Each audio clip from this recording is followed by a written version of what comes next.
Hey, what's up? This is Cooley from the Red Beard Podcast. I'm chilling here with Tate Steinsiek, and I got it right on the first try. I'm First time, very happy about that. So it's nice to meet you, man.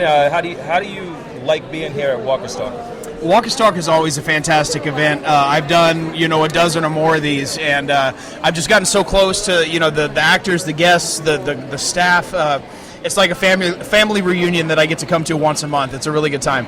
Nice, man. Nice. So you're a makeup artist. Yep. Special effects. Yep. Prosthetics. Guru? Yeah. I don't know if I wouldn't go as far as guru, but I'm getting there. I'm doing all right. Nice. So where did you get your start, man? What's your I don't want to say your claim to fame, but where did you get your start before the competition face-off? Face-off. Actually, it's odd because I got my start here in Boston. I lived near here about 15 years ago, and I was in a band that was just playing the scene around here, and one of my buddies asked me, he was like, I've always been an artist. I've always painted and drawn and illustrated, things like that. My buddy was like, I'm shooting a short film. I need this girl to look dead. Do you think you can do that? And I'm like, well, I'll give it a shot. And, I pulled this bag of tricks together of, cheap makeup from the Halloween store, and it looked cool. And I'm like, nice. That was really fun. I'm going to continue trying to do this. And after a couple of years of, trial and error, I ended up actually having some skill in it. So I just kept pushing, and next thing I know, I knew what I was doing. That's freaking awesome, man. Thanks. So, during the competition, right, there was an unfortunate accident. Yes. That kind of derailed you a little bit. Yeah. Do you think the outcome would have, do you feel like the outcome would have definitely been different had that not have happened to you? I do feel like the outcome would have been different, but in a negative way. The odd thing about getting my finger smashed, I had a 500-pound mold fall on it, and it split my finger open. It didn't cut it. It was the impact. Blew my finger open, broke the bone, severed all the nerves. Maybe another 50 pounds and my finger would have come off, And I'm left-handed. So it was, I'm screwed. I'm going to have to go home. What it taught me is, first of all, now I have the use of my right hand, which I didn't before. Right. I had to learn how to sculpt, how to airbrush with my right hand. And second of all, it made me focus on going smaller, because I wasn't able to go huge anymore. I had to refine my makeups into smaller designs.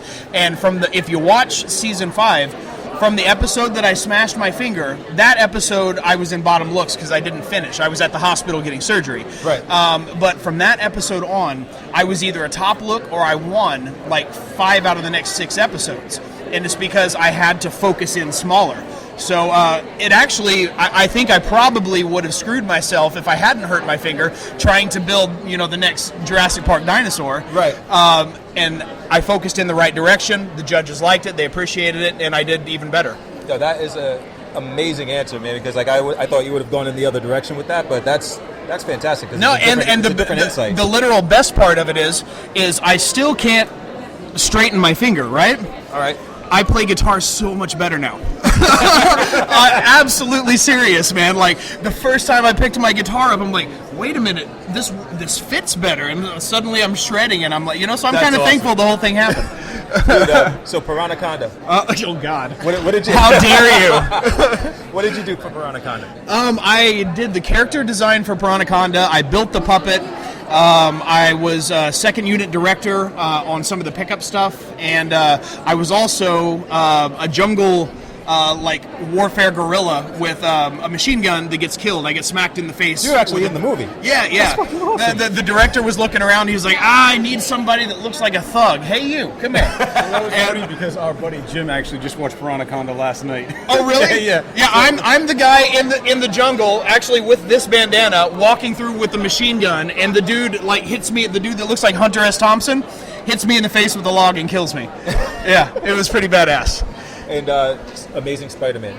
That was Spider-Man was great. What'd you do for that movie? Well, V. Neal from the show asked me to come on and assist her. I worked on there's a scene where the lizard opens up a canister and rolls it into the streets of New York, and all of the cops start breathing the lizard gas and start transforming. Right. I worked on some of those transforming characters. That's friggin' cool. Yeah, it was you fun. did a good job on that. Thank you. Well, I can't take any credit. I didn't make all I did was paint and help. That's all V. Neal, all legacy effects. Oh, yeah, so she nailed it, man. But yeah, she's dope, and just the fact that literally, man, like there's certain days of your life that you could never predict, in a million years.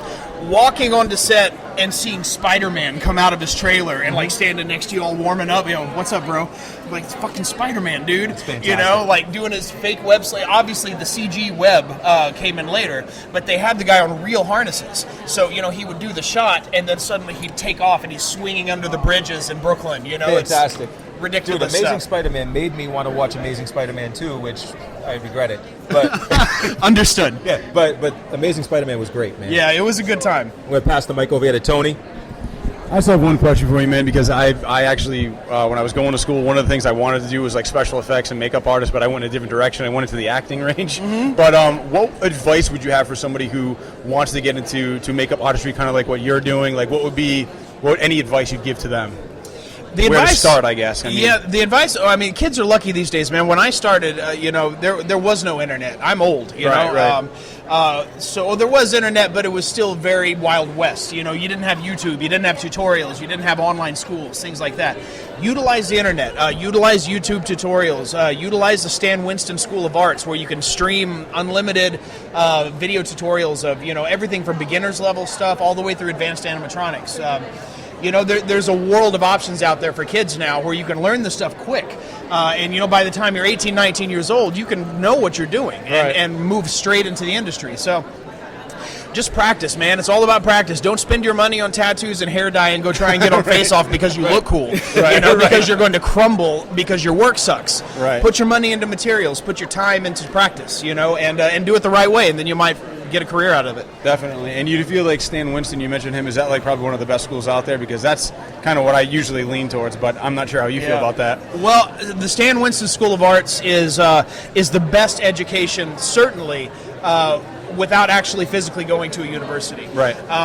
There's something to be said for putting yourself in a university environment. It pushes you. Because you're going to flunk out and go home and waste all your money. Right. If you're not the type of person that can manage yourself, maybe the online thing isn't for you. But if you're looking for quick access to top of the industry knowledge, the Stan Winston thing is the way to go. Awesome. Well, Tate, I just want to thank you, man, for your time, for your talking pleasure. to us. This was a lot of fun, man, and enjoy your rest of the time at the convention, man. Absolutely. All right, I'm thanks, covered man. with blood. I'm a happy kid. Thanks, man. Take care, guys. Thank you. My pleasure. Awesome, man. Thank you so much. Oh, my pleasure, guys. That It was great awesome, meeting man. you. Thank you. Yeah, you too, One more man. handshake. Absolutely. Thanks, guys. I appreciate it. Definitely. Here's my card.